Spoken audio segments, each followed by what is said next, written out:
Dorian Harris, 17, grabbed a few cans of spiked watermelon beer from a cooler in the Top Stop shop in Memphis last year. He ran out the door without paying, dropping one in his haste.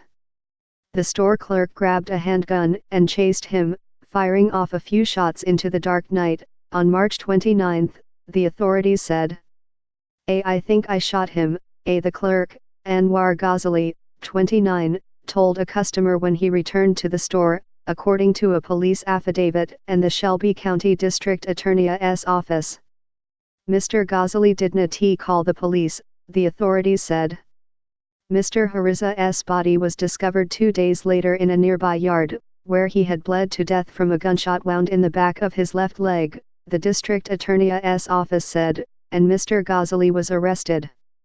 After a 4-day trial, Mr. Ghazali was convicted by a jury on Thursday of second-degree murder, the Shelby County District Attorney, Amy Wyrick, said in a statement on Friday.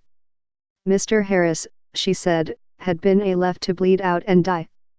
Laura Fowler, a prosecutor, said. This defendant took it upon himself to be the judge and jury and the executioner over a $2 beer, she said, according to WMC Action News in Memphis. Mr. Ghazali faces 15 to 25 years in prison and will be sentenced on September 23, his lawyer, Blake Ballin, said in an email on Monday. He was initially indicted on first-degree murder charges, which would have carried a life sentence, but Mr. Ballin argued at the trial that the case was neither a premeditated nor a knowing killing. The gun belonged to the store's owner, he said. Mr. Ghazali maintains that he had no intent to kill Mr. Harris over a stolen beer, he said in the email. Rather, he acted recklessly when he wildly fired into a dark field as Mr. Harris ran away in order to scare him. He said that Mr. Ghazali did not call the police because he did not believe that he had actually hit the teenager with gunfire. After the shooting, several dozen people protested, demanding the closing of the store, according to local news reports. Mr. Ballin said Mr. Ghazali had worked there as a cashier for about 2 months.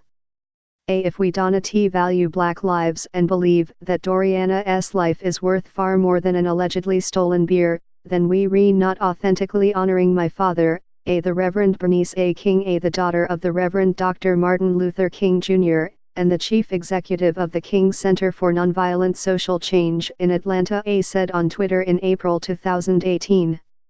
On Friday, after the verdict, a columnist for the Commercial Appeal, Ryan Poe, wrote, Harris shouldn't have stolen the drink, but that's not the point. Harris wasn't on trial. The trial was about whether Ghazali, who wasn't in fear of his life, should have shot and killed a fleeing Harris for stealing a $2 drink. In a statement released after the verdict, Mr. Ballin described Memphis as a community that is struggling and plagued by racial and economic inequality.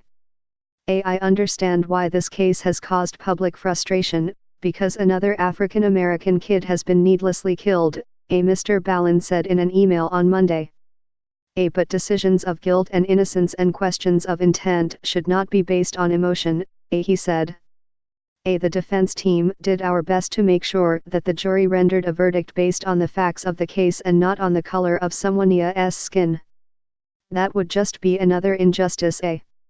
Why did this happen to my son? Mr. Hariza's father, Hanson Pete, told WMC Action News at the start of the trial, he could not be reached by telephone or email on Monday. Why was it that he was left there like that? Like he was nothing. Like he was a nobody.